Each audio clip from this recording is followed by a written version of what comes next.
Hello everyone, welcome to science with Manisha. इस channel पे आप क्लास 6 टू 10 तक की एनसीईआरटी को बिल्कुल सिंपल लैंग्वेज में पढ़ेंगे। चलिए स्टार्ट करते हैं आज का टॉपिक। इससे पहले फूड क्लास 6 विटामिन। विटामिन क्या होती है? Vitamin helps in protecting our body against disease. Disease के खिलाफ यानी डिजीज के अगेंस्ट हमारी बॉडी विटामिन क्या है, हमारी बॉडी को प्रोटेक्ट करता है।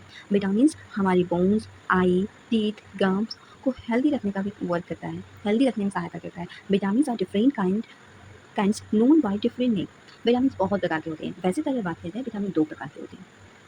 एक होता है वाटर में सॉल्युबल, दूसरा होता है फैट में सॉल्युबल। यानी कि एक होता है वाटर सॉल्युबल जो कि जल में घुलनशील होता है, दूसरा होता है फैट में।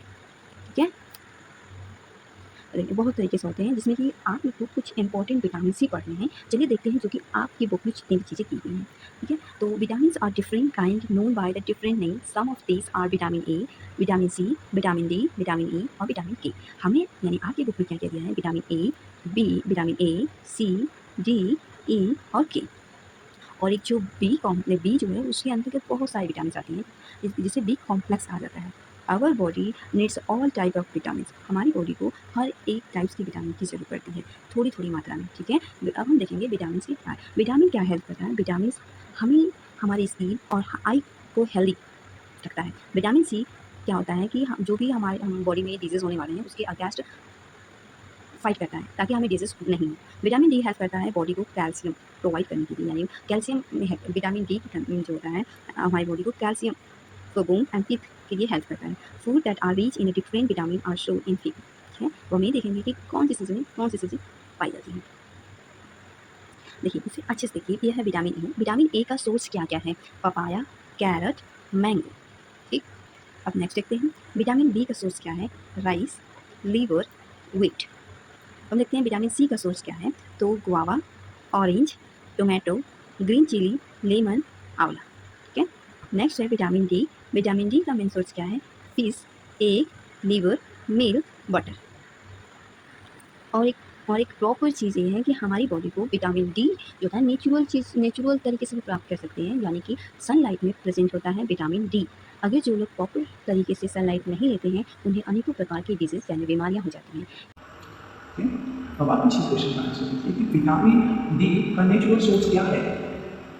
अब हम देखेंगे डाइटरी फाइबर्स। डाइटरी फाइबर्स क्या होता है? यह भी एक हमारे बॉडी को न्यूट्रिशन प्रोवाइड करता है, न्यूट्रिशन देता है। डाइटरी को हम रफेज भी कहते हैं। इसमें वेजिटेबल्स आते हैं। ये रफेज जो होता है वह mainly plants produce in our foods. हमारे भोजन में प्लांट्स के द्वारा प्रोड्यूस किया होता है रफेज होते हैं। And whole grains and pulses, potato, fresh fruit, vegetables are main source of roughage. जितने भी ग्रेन्स हैं, पल्सेस हैं, पोटैटोज हैं, फ्रेश फ्रूट्स हैं, वेजिटेबल्स हैं, ये सारी चीज़ें जो हैं रफेज के सोर्स हैं। रफेज जो होता है हमें कोई भी हमारी बॉडी को न्यूट्रिशन नहीं देता है but an essential component of our food and add to its bulk. हमारे भोजन में जो होता है एसेंशियल है और हेल्प करता है ताकि हम अनडाइजेस्टेड फूड को रिमूव कर सकें, यानी गेट रीड ऑफ, यानी छुटकारा पा सकें। ठीक है, अब हम देखते हैं वाटर। वाटर क्या करता है? Water helps our body to absorb nutrients from food. Water क्या करता है कि जो न्यूट्रिएंट्स फूड से न्यूट्रिशन मिलता है उसे एब्जॉर्ब करता है एंड और यह हेल्प करता है throwing out some waste from body as urine and sweat. हमारी बॉडी से स्वीट्स और यूरिन को बाहर निकालता है। ठीक है, normally we get most of that our body needs from liquid we drink such as water, milk, tea. In addition, we add water to most cooked food. Let's see if there any other source which provide water to our body. जितनी मात्रा में उसके हमें पानी पीना चाहिए और कुछ वेजिटेबल्स और कुछ चीज़ों में हमें क्या होता है कुछ चीज़ों में वाटर खाने के फूड में भी वाटर मिलता है। यहाँ पर आपको एक एक्टिविटी दी गई है। अगर आप अब तक कोई सब्जी वगैरह खाते नहीं हैं तो घर पर जाइए, अगर घर पर है तो घर पर रहिए और उसे कट करिए। ठीक है, कोई भी वेजिटेबल्स हो जैसे कि टोमेटो हो गया, उसके बाद कुछ फ्रूट्स हो गया, तो उसे काटने के बाद आप देखेंगे तो उसमें थोड़ा बहुत तो पानी निकलेगा ही। वहाँ पर इसी को बता रहा है कि उसके साथ साथ कुछ तो पानी पहले से ही रहता है और कुछ वाटर हम पकाने के बाद डाल देते हैं। तो ऐसे में हम भोजन के साथ कुछ छोटे अमाउंट में पानी लेते हैं और वैसे तो हमें पीनी ही चाहिए। अब एक बैलेंस डाइट क्या होता है?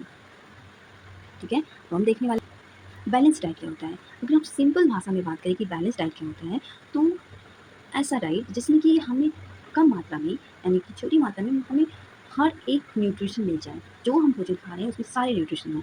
जैसे कि the food we normally eat in a day is our diet, जो भी हम एक दिन में अपना भोजन नॉर्मली खाते हैं for the growth and maintenance of a good health, अपने ग्रोथ और हेल्थ को मेंटेन करने के लिए our diet should have all the nutrients that our body needs in the right quantity. और वो न्यूट्रिएंट हमारी बॉडी के लिए एक सही मात्रा में बहुत ज़रूरी है। बहुत ज़्यादा अधिक भी नहीं होना चाहिए और बहुत ज़्यादा अधिक भी नहीं होना चाहिए, बहुत ज़्यादा कम भी नहीं होना चाहिए।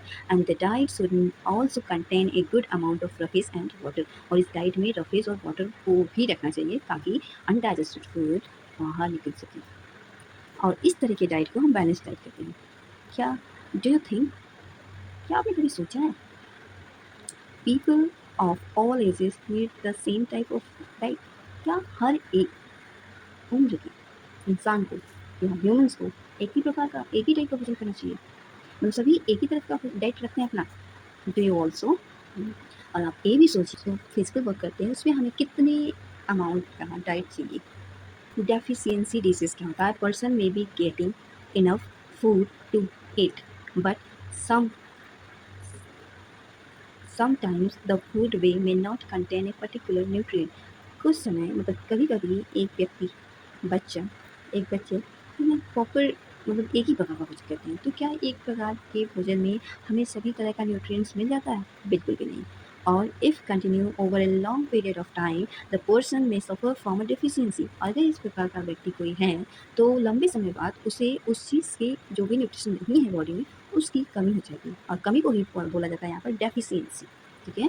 डेफिशिएंसी ऑफ वन और मोर न्यूट्रिएंट कैन कॉज डिजीज और disorder in our body. Disease that occur due to lack of nutrients over a long period called a deficiency disease. लंबे समय तक अगर कोई भी न्यूट्रिशन की कमी हो गई, उससे अफेक्ट आने शुरू हो गए, तो वह कहलाने लगता है डेफिशिएंसी डिजीज। न्यूट्रिशन की कमी से जितने भी डिजीज होते हैं उसे हम डेफिशिएंसी डिजीज कहते हैं। If a person does not get enough protein in his or her food for a long time, अगर एक व्यक्ति लंबे समय तक प्रोटीन नहीं ले रहा है तो वह स्टंटेड ग्रोथ, उसकी ग्रोथ रुक जाएगी, फेस स्वेल कर जाएगा, बाल में कलर धीरे धीरे जाने लगेंगे, स्किन डिजीज होने लगेगा, डायरिया हो जाएगी। और if the diet is deficiency in both carbohydrate और protein for long time period the growth में स्टॉप कम्प्लीटली। अगर डाइट में किसी भी पर्सन या चाइल्ड या ह्यूमन्स किसी में भी कार्बोहाइड्रेट और प्रोटीन दोनों की कमी कर दी जाए लंबे समय तक, तो वह कम्प्लीटली स्टॉप, उसकी ग्रोथ स्टॉप हो जाएगी और इस such a person become very lean and thin. और इस प्रकार के व्यक्ति जो हैं बहुत ही दुबले पतले होते हैं और कुछ समय बाद तो मूव भी नहीं कर सकते हैं, वह मूव भी नहीं कर सकते हैं। ठीक है? Deficiency of different vitamin and minerals may also result in certain disease or disorder. Some of this are mention in 2.3।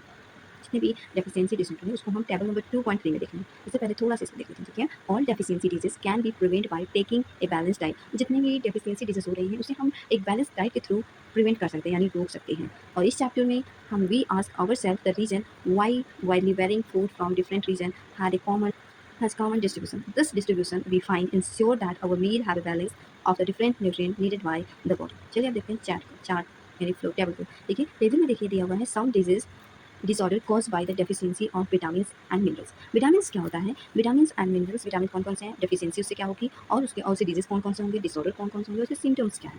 ठीक है? विटामिन ए की कमी से होता है लॉस ऑफ विजन, यानी कि लतौती रोग होती है, आँख से रिलेटेड है। इसकी आँखें कमजोर हो जाएंगी, देखने मतलब विजन जो डार्कनेस एरिया उसे नहीं देख सकता है, नाइट में नहीं देख सकता है, कभी कभी तो कंप्लीटली विजन चला जाता है, यानी देख नहीं सकते। बी1 की कमी से होता है बेरी लोग, और इसे weak muscle, very little energy to work, काम करने की शक्ति नहीं रहेगी, मसल बिल्कुल वीक जाएंगे। विटामिन सी की कमी से होता है bleeding, gums take longer time to heal. Vitamin C की कमी का स्कर्वी, इससे इसके सिम्टम्स होंगे, गम जो है उसमें ब्लीडिंग होने लगेगी, और जो हिल्स हैं, घाव हैं, जल्दी हिल्स नहीं होंगे, यानी bones not heals easily. Vitamin D की कमी से होता है rickets, इससे bones become soft and brittle. Calcium bones and tooth decay, weak bone and tooth decay, हड्डी कमजोर जाएगी, दांत decay होने लगेगी। आयोडीन जो होता है goiter, इससे क्या होता है gland inmates appear swelling, गर्दन के नीचे swelling जाएगी, और mental disability in children में mental disability हो सकता है।